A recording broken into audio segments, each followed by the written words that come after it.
They used to be everywhere. Now they're vanishing fast. From luxury icons to daily drivers, 11 major car brands are dying in plain sight, crushed by lawsuits, defects, and a market that's just done with them.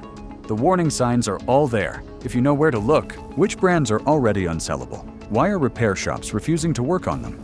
And how close are we to the biggest auto collapse in decades? Because if you buy the wrong car in 2025, you may never escape it. Fiat. From quirky to unwanted. There was a time when Fiat stood as a symbol of Italian charm, small, expressive, and quirky in all the right ways. But while their compact cars captured hearts across Europe, the American market never truly embraced them. The initial novelty faded fast, replaced by frustration, regret, and a resale value that collapsed faster than a paper umbrella in a rainstorm. Fiat's flagship attempts to establish a North American foothold came in the form of the Fiat 500L and the 500X. Both models aim to stretch Fiat's iconic design language into crossover territory. Instead, they stretched the limits of customer patience. The 500L was plagued with chronic transmission issues, with owners reporting harsh shifting, unresponsive acceleration, and complete gear failure well before the 50,000-mile mark. The 500X didn't fare much better, burdened by electrical gremlins, confusing infotainment systems, and quality control that felt unfinished. Between model years 2014 and 2017, Fiat vehicles faced a slew of recalls tied to engine stalling, faulty wiring harnesses, and malfunctioning airbags, turning daily commutes into mechanical roulette. Meanwhile, crash test ratings and reliability scores ranked near the bottom of every major automotive review platform. Even basic features, like interior quality, fell apart under scrutiny. Plastic panels warped under heat, and upholstery stitching began to fray after just a few summers. Fiat's biggest problem wasn't just mechanical, it was cultural. American buyers never fully trusted a brand that felt more like an import novelty than a long-term investment. With limited dealership presence and sparse parts availability, even basic repairs became logistical headaches. By the end of 2024, Fiat sales had dropped over 90% in North America compared to their early 2013 re-entry peak. And then, almost without warning, they vanished. No grand announcement, no farewell press release, just a quiet retreat into the shadows of failed brand revivals. Fiat may be gone quietly, but the next brand is clinging to life with broken promises and melted dashboards. Jaguar, the melting luxury brand.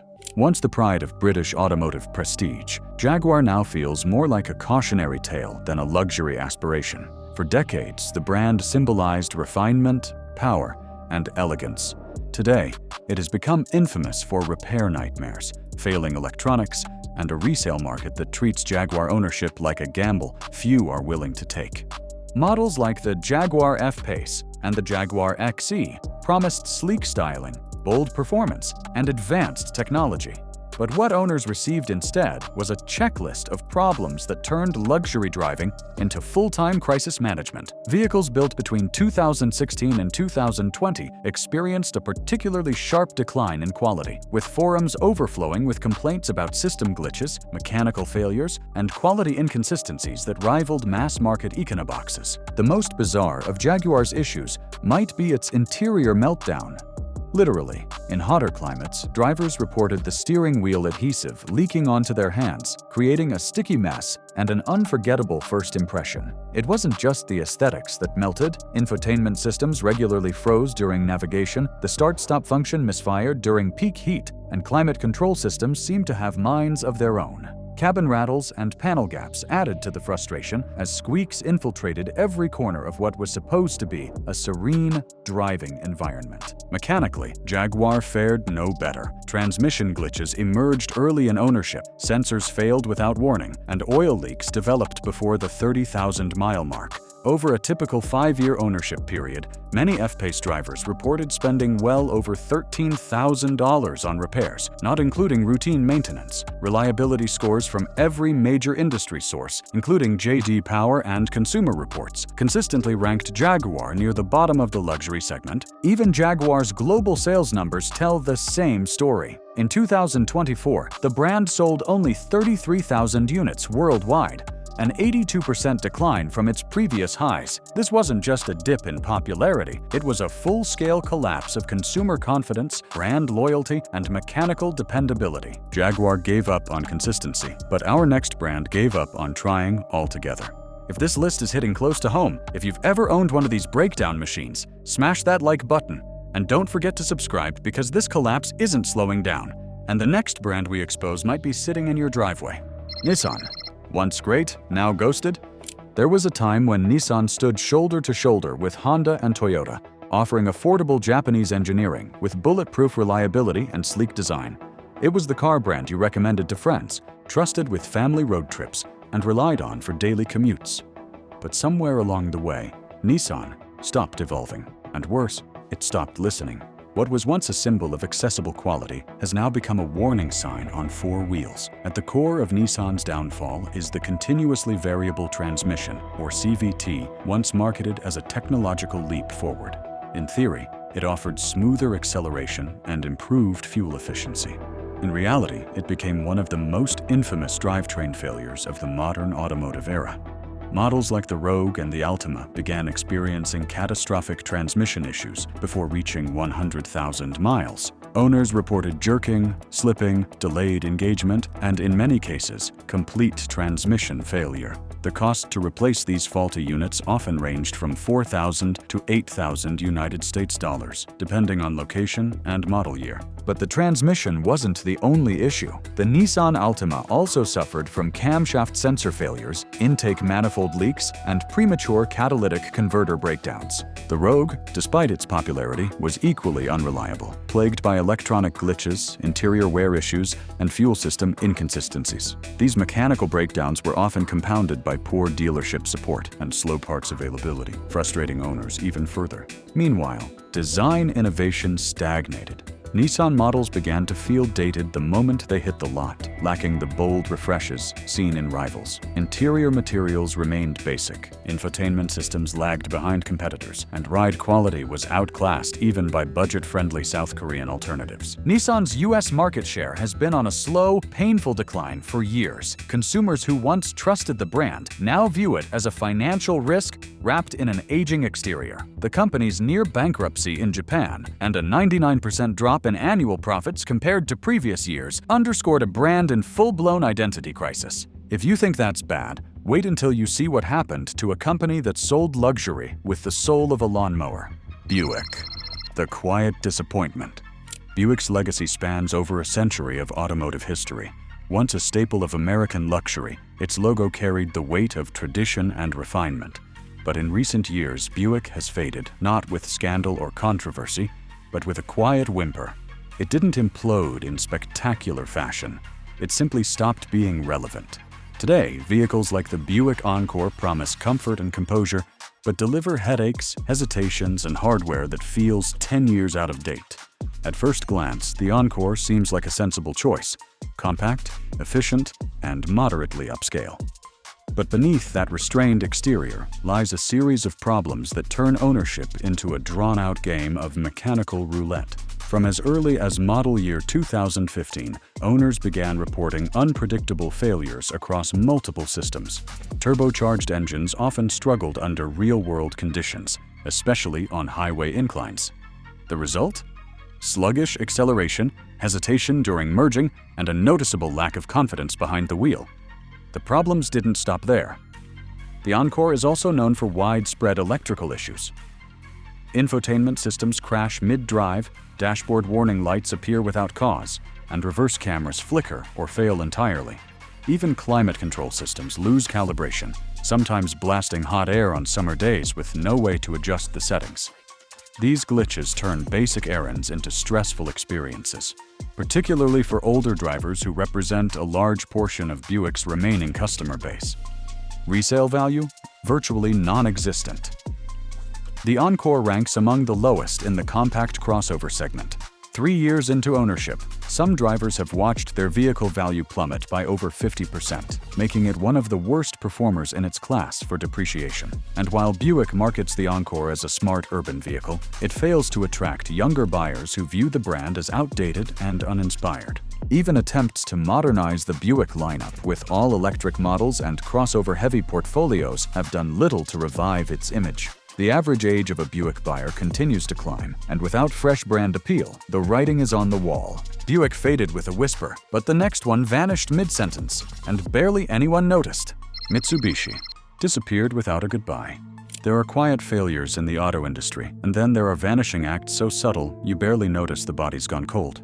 That's exactly how Mitsubishi exited the United States market in 2024, with no redesign, no farewell edition, and no major press conference. It just slipped out the back door, leaving behind a trail of mediocre products and frustrated owners, the brand's final echo. A subcompact called the Mirage, a car so inexpensive it made headlines, and so terrible it never deserved to. The Mitsubishi Mirage was one of the cheapest new vehicles sold in the United States for over a decade. On paper, it offered an appealing deal, low price, great gas mileage, and a small footprint for easy city driving. But beneath the surface, the Mirage was a rolling compromise. Safety scores from crash test agencies remained abysmal year after year, especially in rear passenger protection. The cabin? A time capsule from 2005, stuffed with wafer-thin plastic panels that flexed under knee pressure and upholstery that shredded after just a few summers. Then came the driving experience, if you could call it that. The Mirage's three-cylinder engine wheezed and groaned under acceleration,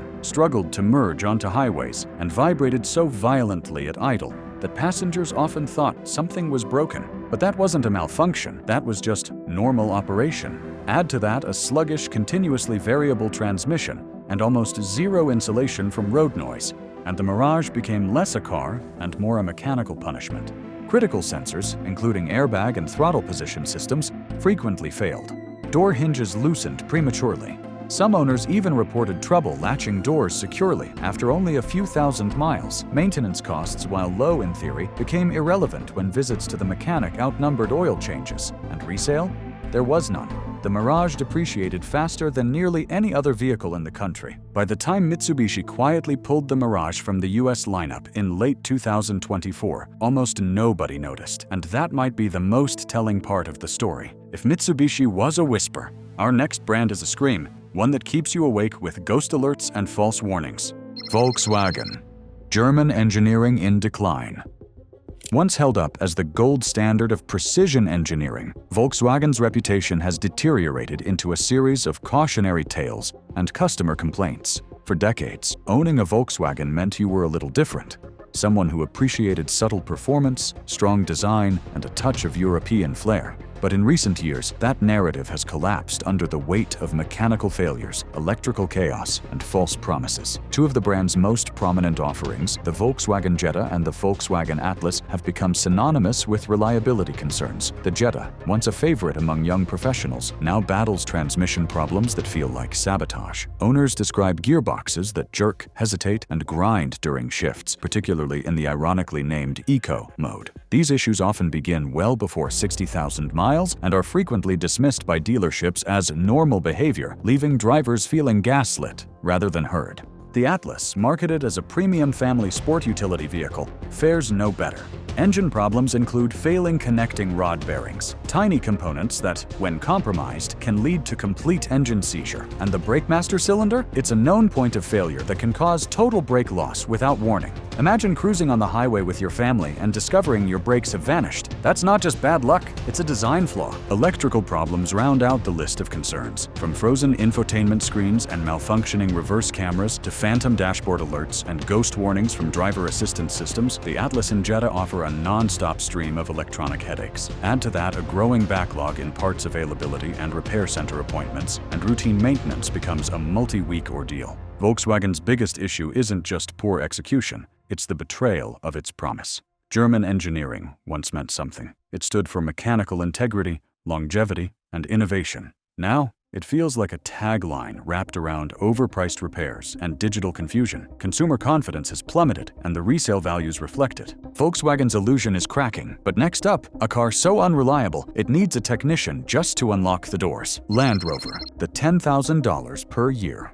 Luxury nightmare. For many buyers, Land Rover is the epitome of prestige. Commanding design, British sophistication, and off-road prowess blended into one luxurious package. But behind that sculpted aluminum body and high society branding lies one of the most dysfunctional ownership experiences in the entire automotive world. Between mechanical failures, digital disasters, and relentless maintenance costs, Land Rover ownership doesn't feel like luxury. It feels like survival. The Land Rover Discovery and Range Rover models are especially notorious for their unreliability. Central to their collapse is the air suspension system, a premium feature designed to offer adjustable ride height and smooth comfort. In practice, however, it often collapses within the first few years of ownership. Owners report their vehicles sagging on one side, tilting dangerously, or becoming completely undrivable until thousands of dollars in repairs are completed. And that's just the beginning. Transfer case seizures, a crucial component in the all-wheel drive system, have been reported across multiple model years. These failures occur without warning, leaving vehicles stranded and owners facing repairs that can exceed $5,000 US.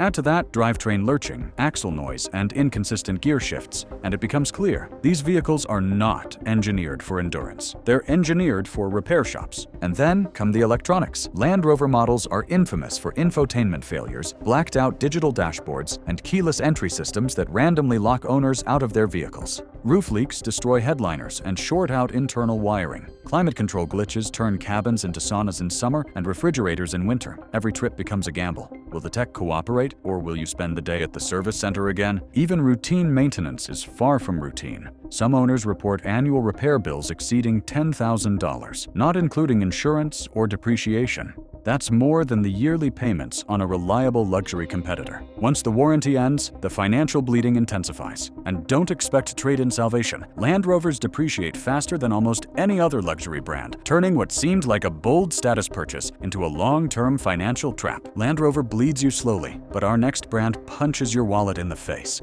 every time you turn the key. Jeep, off-road image, on-road disaster. Few brands in the automotive world sell an identity quite like Jeep. With its heritage rooted in military toughness and off-road dominance, Jeep has convinced millions of buyers that they're not just getting a vehicle, they're buying a lifestyle. But once the mud washes off and the Instagram filters fade, what remains is a harsh reality. Jeep's most popular models are falling apart at alarming rates. Take the Jeep Wrangler. Between model years 2007 and 2018, owners experienced an infamous issue known as the death wobble, a violent front-end vibration triggered by minor road imperfections at highway speeds. It's not just unsettling, it's dangerous.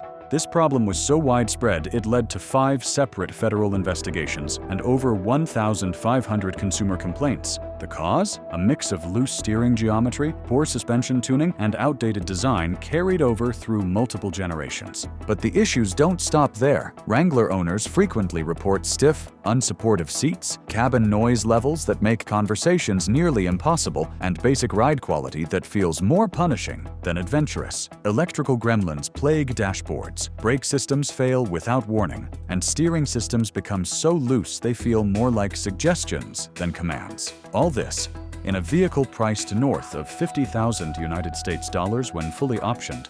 Then there's the Grand Cherokee, a model that should have offered redemption. Instead, it introduced new disasters. The Totally Integrated Power Module, or TIPM, became one of the most feared components in modern Jeep history. When it fails, and it often does, it can trigger random stalling, complete electrical shutdowns, or no-start conditions, none of which are acceptable in a family-oriented SUV. Replacements cost thousands and are often on backorder due to high failure rates. Only 25% of Jeep owners believe their vehicle will reach 200,000 miles, a staggering statistic for a brand that markets itself on endurance and capability. Jeep's off-road image might remain intact in marketing, but in the real world, it's cracking under pressure. Jeeps are shaking apart, but this next brand, it breaks down silently, with zero emissions and maximum frustration. Rivian, the $40,000 fender bender.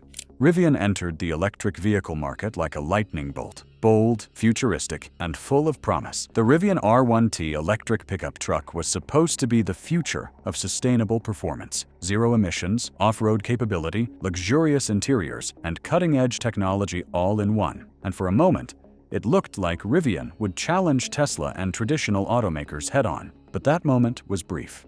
Because soon after deliveries began, owners learned that behind the sleek user interface and rugged design was a vehicle that could bankrupt them over a fender bender. The headline that shocked the entire industry: a single low-speed parking lot collision with an R1T resulted in a repair estimate of over $40,000 United States dollars. This wasn't an isolated case. Rivian's structural design integrates body panels with key load-bearing components, meaning even minor cosmetic damage can require full vehicle disassembly and specialized calibration procedures. Most repair shops won't even touch the truck. Why? Because Rivian uses proprietary components, exclusive diagnostic systems, and a factory certification process that only a limited number of service centers can meet. And those certified centers? They're overwhelmed. Many Rivian owners report waiting weeks or even months just to schedule repairs, let alone receive parts. That's assuming their warranty covers the damage, because in several documented cases, Rivian denied warranty claims citing user error or unapproved modifications, including using basic charging extensions. Beyond physical repairs, the R1T suffers from serious software instability. Infotainment freezes mid-drive, sensor alerts trigger phantom warnings, and full system reboots occur randomly. Some vehicles experience unexplained battery drain overnight. Others won't start at all until multiple hard resets are performed. And with each software update intended to fix problems, new ones often appear. All of this might be tolerable if Rivian offered consistently reliable support, but the startup's rapid scaling has outpaced its infrastructure. Customers frequently complain of poor communication, long delays in service responses, and an overall feeling that they are part of a beta testing program rather than proud owners of a finished product. If Rivian is a futuristic disappointment, the next brand proves that raw speed can't outrun basic reliability. Dodge, speed isn't everything. It has built an empire on horsepower, torque, and nostalgia. For decades, the brand positioned itself as the rebel of the American auto industry, marketing muscle cars and bold SUVs with attitude and aggression. But beneath the rumbling exhaust notes and menacing styling lies a more fragile truth. Dodge vehicles often break before the driver ever gets to enjoy their full potential. Take the Dodge Durango, one of the brand's most widely sold SUVs. On paper, it sounds like a dream. A family hauler with muscle car DNA, 0 to 60 miles per hour in just 5 seconds. Hemi engine options, rear-wheel drive performance dynamics. But step into real-world ownership, and the picture gets ugly fast. The Durango has become a graveyard of mechanical failures and build quality compromises. Engine problems are frequent. Owners report ticking lifters, failed exhaust manifolds, and complete engine seizures before reaching 70,000 miles. Transmission shudders, unbalanced drive shafts, and drivetrain vibrations plague daily driving. Then come the electronics, infotainment glitches, malfunctioning safety sensors, and navigation systems that freeze mid-route. For a vehicle priced over $50,000 United States dollars when fully equipped, these flaws feel less like bugs and more like betrayal. Fuel economy is another sore spot. Real-world drivers often struggle to reach 15 miles per gallon, turning everyday errands into expensive gas station visits, and even base trims are overpriced relative to what they deliver. Cheap cabin plastics, clunky ergonomics, and aging technology make the interior feel several model years behind, especially when compared to rivals from Toyota, Kia, or even Ford. Long-term reliability is where the hammer really falls. The Dodge brand consistently scores below average in consumer reliability surveys from J.D. Power and Consumer Reports. Resale values suffer accordingly. Many owners find themselves trapped in steep depreciation curves, making trade-ins or resale financially painful. Repair costs, especially for engine and suspension issues, can exceed $7,000 before the vehicle even hits 100,000 miles. Dodge burns fast, but our number one brand? It melted down so badly even loyal fans are walking away. Audi, prestige in pieces. It once stood at the pinnacle of German engineering, an automotive brand synonymous with innovation, precision, and status. For decades, it competed directly with BMW and Mercedes-Benz, offering performance that thrilled and interiors that felt like modern art installations. But today, Audi has become the poster child for luxury gone wrong. Its modern lineup, particularly the Audi Q5 sport utility vehicle and the Audi A4 sedan, has earned a reputation not for excellence, but for mechanical misfires and ownership misery. One of the most persistent and troubling issues plaguing Audi vehicles is chronic oil consumption. Owners of the 2.0-liter turbocharged engine often report needing to top off oil every 1,000 miles or less. Some even carry extra oil in their trunks like a survival kit. Let the oil level dip too low, and the engine quickly spirals toward catastrophic wear. Audi's official stance? They frequently claim it's within specification, leaving owners stuck with escalating damage and no manufacturer support. But oil isn't the only fluid Audi struggles to manage. Water intrusion is a common complaint. Faulty door seals, clogged sunroof drains, and flawed panel alignment lead to soaked carpets, musty odors, and corroded electronic components. It's not just annoying, it's damaging. Moisture infiltrates the footwells and cargo areas, shorting out wiring harnesses and rendering vital systems like infotainment and driver displays useless. Speaking of electronics, Audi's digital features often behave more like unfinished beta tests than premium technology. Infotainment freezes during navigation, parking sensors trigger phantom alerts, and climate systems glitch into full heat mode during peak summer. Adaptive safety systems, including automatic emergency braking and lane assist, frequently malfunction, making drivers question whether the car's intelligence is helping or endangering them. Under the hood, crankcase ventilation system failures wreak havoc on performance, causing engine surges, hesitation, and rough idling. In severe cases, this failure leads to full engine shutdown. And since these malfunctions often occur after the basic warranty period ends, owners are left with four-figure repair bills on vehicles that were supposed to be the pride of their garage. These brands didn't just fall behind, they gave up, and now they're paying the price in dust-covered lots and vanishing resale. If you made it this far, you're already ahead of most buyers. Hit like, drop your thoughts, and subscribe. Because every day, we uncover the cars dealers are dumping for pennies and why even they won't drive them home.